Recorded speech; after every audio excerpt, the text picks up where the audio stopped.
Bonjour et bienvenue dans Algeria Tomorrow. Dans cet épisode, nous allons parler des énergies renouvelables en Algérie. Le pays qui dispose d'importantes réserves d'hydrocarbures veut aussi jouer un rôle dans la transition énergétique en Afrique, notamment grâce à son potentiel photovoltaïque. Voyons cela, on est ici à Larouat, dans l'une des principales fermes solaires du pays.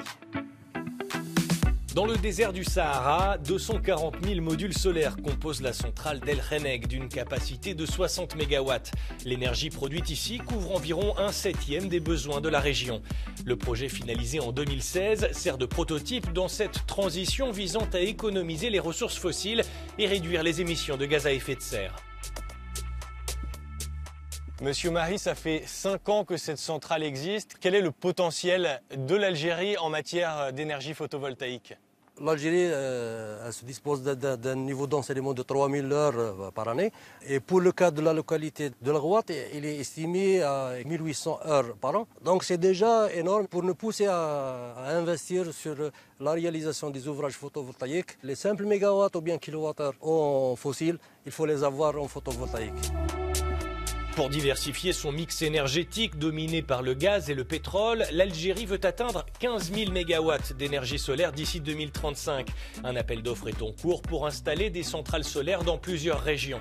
Celle de Larouat est à l'avant-garde de cette conversion. Des kits solaires ont été distribués dans les villages enclavés ainsi qu'aux populations nomades. Je l'utilise tous les jours et toutes les nuits pour regarder la télévision, pour la lumière, pour recharger mon téléphone. C'est que du positif. Un peu plus loin, la ville d'Aïn Madi, siège de la Tariqa Tidjaniya, une confrérie soufie qui compte des centaines de millions d'adeptes dans le monde. C'est vendredi, jour de la grande prière.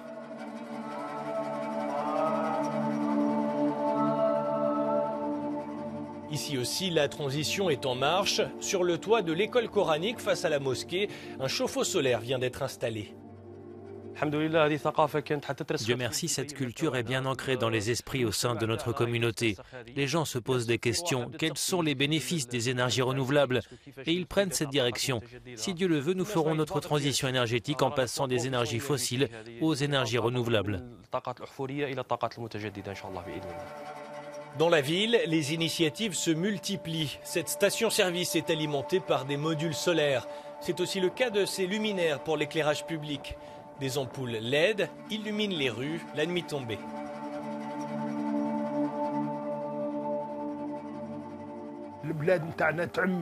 J'espère que l'électricité sera présente partout, même chez les nomades, même dans les mosquées et les écoles coraniques.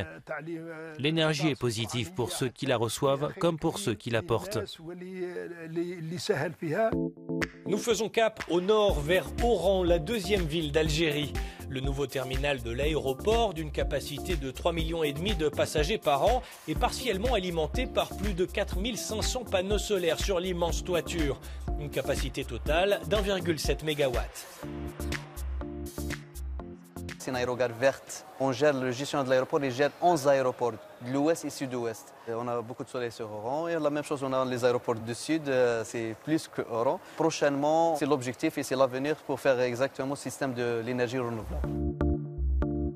À Alger, des chercheurs travaillent sur une autre piste prometteuse, celle de l'hydrogène, présentée comme une énergie d'avenir. L'Algérie a signé un partenariat avec l'Allemagne. Objectif, produire puis pourquoi pas exporter cet hydrogène vert très demandé via les pipelines qui partent vers l'Europe. On produit de l'hydrogène par électrolyse. L'électrolyse nécessite de l'électricité. L'Algérie, on peut produire de l'électricité à très bas coût en Algérie, de l'électricité renouvelable, bien sûr. Donc l'hydrogène sera à bas coût. Nous pouvons produire l'hydrogène par d'autres méthodes, par exemple les méthodes thermiques. L'avantage de l'Algérie, c'est le grand potentiel thermique solaire. Donc nous pouvons produire de l'hydrogène avec des procédés qui sont peu consommateurs d'eau, ou voire pas du tout, à des prix qui sont concurrentiels. Des projets pilotes sont à l'étude pour produire de l'hydrogène vert en respectant l'environnement saharien. Les expérimentations à grande échelle pourraient débuter dès 2030. C'est ici que se termine cet épisode. Merci pour votre attention. On se retrouve très bientôt dans Algeria Tomorrow.